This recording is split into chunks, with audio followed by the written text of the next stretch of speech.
Sir దీన్ని ఇప్పుడు ఈ టైఫస్ అని జెప్పి వేగంగా గుర్తించే పరిస్థితి ఏంటి? చాలామందికి అవగాహన ఉండదు. జ్వరం వస్తే హాస్పిటల్‌కెళ్ళి అవునండి. వచ్చేస్తా ఉంటారు. దీన్ని కనిపెట్టడం ఎలా? మొదటిది ఇది మనం దృష్టిలో పెట్టుకోవాలి. టైఫస్ అయ్యే అవకాశం ఉందా? రెండోది ఈ ఎస్కార్ మనమైతే ఎక్కడైతే కుట్టిందో అక్కడ నల్లటి మచ్చ ఉంటే అది కొంతవరకు ఉపయోగపడుతుంది. ఎక్కువగా నల్లటి శరీరం ఉన్నప్పుడు అది గుర్తించే అవకాశం తక్కువుంటుంది. తర్వాత కొన్ని టెస్ట్‌లుంటాయి. ఈ టెస్ట్‌లు కొంచెం కాంప్లికేటెడ్ టెస్ట్‌లు. పీసీఆర్ టెస్ట్ అని, బ్లడ్ కల్చర్ టెస్టు ఇలాంటివున్నాయి. అట్లాగే 5-6 రోజులు అయిన తర్వాత సాధారణంగా మొదటి 3, 4 డేస్ చాలా మంది వెయిట్ జేస్తారు. 5, 6 రోజులు అయిన తర్వాత యాంటీబాడీ టెస్ట్‌లనుంటాయి.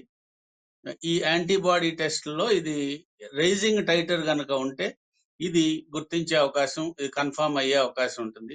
అలాగే ఎలైజా టెస్ట్ అని ఒకటుంటుంది. ఇది కూడా యాంటీబాడీని గుర్తించే టెస్టే. ఈ ఎలైజా టెస్ట్ చాలా సెన్సిటివ్ టెస్ట్. ఇది చేసినట్లయితే దీన్ని ఈజీగా గుర్తించొచ్చు. అయితే కొన్ని బెడ్ సైడ్ కిట్స్ గాని, త్వరగా ఐడెంటిఫై జేయడానికి కొన్ని కిట్స్ ఉన్నాయి. అవి ఎక్కువగా అందుబాటులో లేవు.